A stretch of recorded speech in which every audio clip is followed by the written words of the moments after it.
presidente de la República, Nayib Bukele.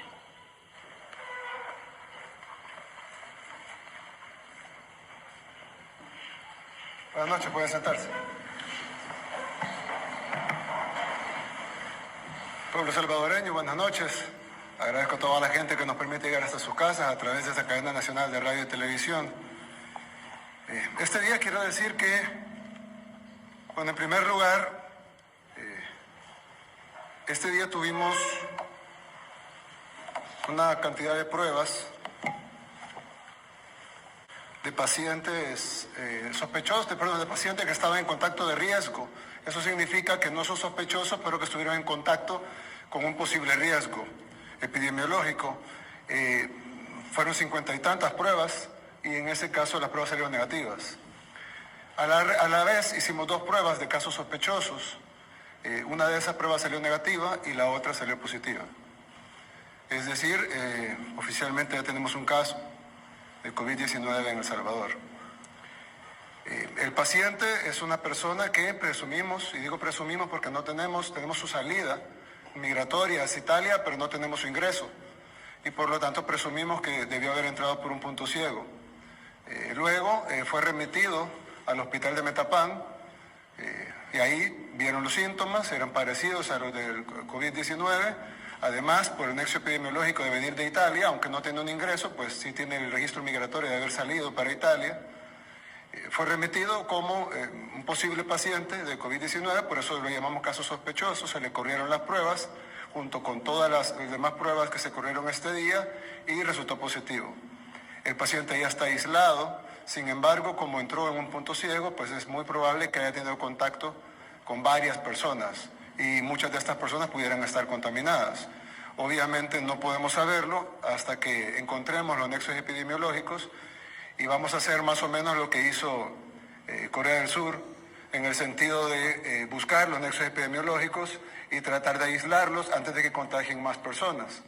El problema de esto es que si lo hubiéramos encontrado en aislamiento, en cuarentena, pues ya conociéramos los posibles nexos epidemiológicos. En este caso, presumiblemente, digo presumiblemente porque no fue que lo atrapamos en la frontera, sino que no tiene ingreso a El Salvador y aquí está físicamente. No sabemos a cuánta gente visitó, su familia, sus amigos, a qué lugares fue. Por ser en Metapán, pudiera ser que se quedó en esa zona. Pudiéramos estar equivocados, pero preventivamente he ordenado un cordón sanitario alrededor del municipio de Metapán, el cual está siendo ejecutado ahorita por nuestra Fuerza Armada. Quiero decirles a los habitantes de Metapán que no se preocupen, no están siendo puestos en cuarentena. Este cordón sanitario solo durará 48 horas mientras encontramos los nexos epidemiológicos, y por el bien de estas personas, poderlas testear y poder saber.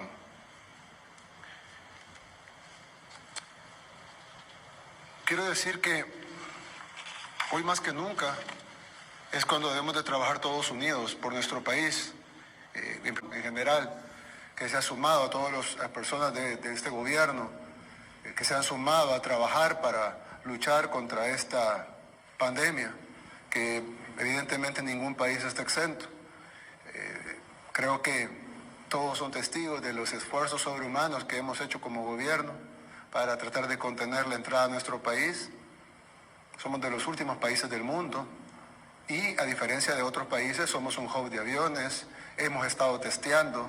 Es decir, hay otros países que aparentemente no tienen COVID-19, pero no han hecho tests o no son hub de aviones, etc. Nosotros somos un hub, hemos hecho tests, una cantidad considerable diaria, que es lo que da abasto el laboratorio, incluso le hemos duplicado, y pues hemos aguantado bastante, y ese tiempo nos ha dado, valga la redundancia, nos ha dado tiempo para prepararnos, para avisar a la población ya conoce qué es el COVID-19, ya conoce qué es el coronavirus, ya saben cómo prevenirlo, ya saben cómo no contagiarse, ya saben cuál es la forma más fácil de no adquirir el virus, que es quedándose en casa.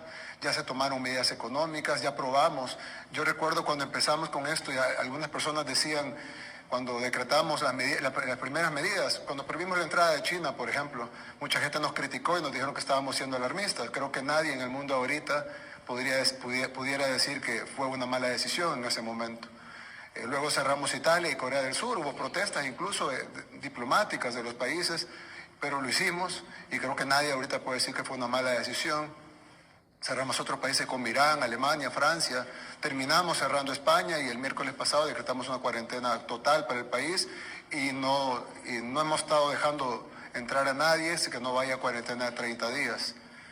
Creo que todo eso, más todo lo demás que ustedes saben, logística, etcétera, nos tomó por encima a un gobierno que ningún gobierno en el mundo, y ustedes lo han visto, ningún gobierno en el mundo, ni siquiera los países más poderosos del mundo estaban preparados. Sin embargo, nadie puede dudar que todo lo que hicimos hasta ahora ha sido lo correcto y ha sido un ejemplo para muchos otros países. Sin embargo, pues un punto ciego entró y ahora ya está aquí. Eso, yo quisiera que no enfoquemos enojo o furia a esta persona que se pasó presumiblemente por un punto ciego, pero sí que lo tomemos como ejemplo de que la responsabilidad de uno va a costar miles de vidas de salvadoreños muy probablemente. Y así la irresponsabilidad de otros al no cubrirse, al acercarse a la gente, al no tomar precauciones, al estornudar o toser y no cubrirse la boca, al no tomar la distancia social, teniendo la posibilidad de quedarse en la casa y saliendo de paseo como que estuviéramos en vacaciones.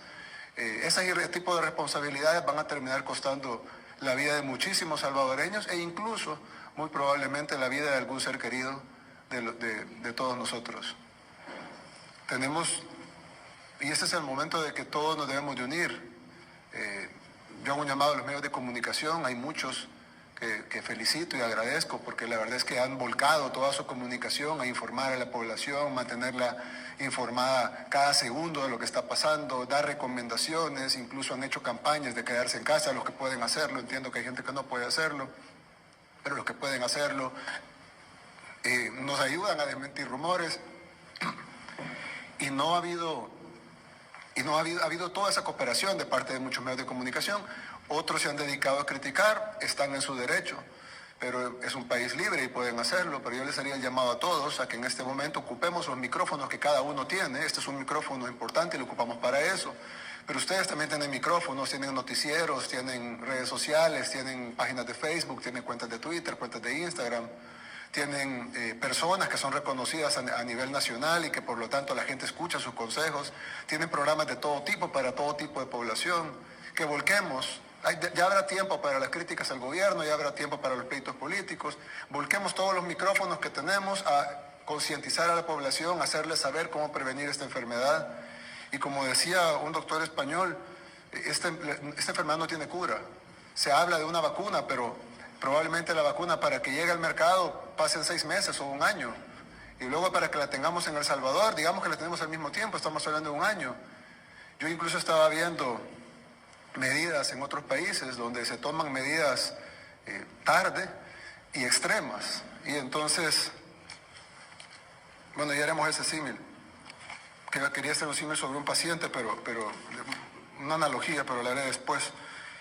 Hay algo muy importante que decir y es que de ahora en adelante, así como tratamos la primera etapa, que fue la etapa de contención del virus, vamos a continuar con esa etapa de contención y hemos activado un equipo de 80 personas quienes van a ser apoyadas por la Policía Nacional Civil y por la Fuerza Armada para identificar los nexos epidemiológicos y llevarlos a que sean chequeados.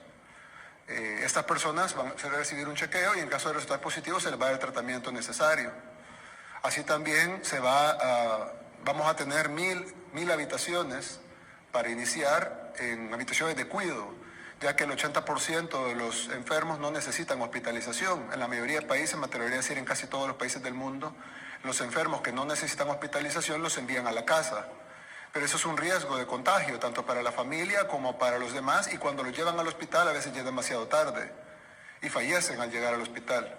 Entonces vamos a establecer 800 habitaciones con convenios en los hoteles, los vamos a cerrar sanitariamente y vamos a establecer habitaciones de cuidado, es decir, no está en el hospital, pero está en una habitación donde no está contagiando a nadie y donde se le está dando cuidado y monitoreo. Entonces va a llegar una enfermera, le va a tomar la temperatura, le va a dar un acetaminofén, va a estar en cuidado, como si estuviera en su casa, pero con profesionales y sin contagiar a nadie. 800 habitaciones de cuidado, ya que el radio es 80-20 más o menos, es el radio mundial, requería 200 hospitalizaciones. Tenemos la capacidad para 200 hospitalizaciones y más, tanto en el Hospital Saldaña como en el Seguro Social de San Miguel, que lo vamos a ocupar solo para el COVID-19, y ahí tenemos más habitaciones. Entonces vamos a poder tener a todas las personas que salgan positivas en habitaciones de cuidado y al 20% que requiere hospitalización en los hospitales. Al mismo tiempo, de ese 20% va a haber un porcentaje, que eso varía, depende del país, de 5 al 10, que va a requerir ir a una unidad de cuidados intensivos. Estamos listos con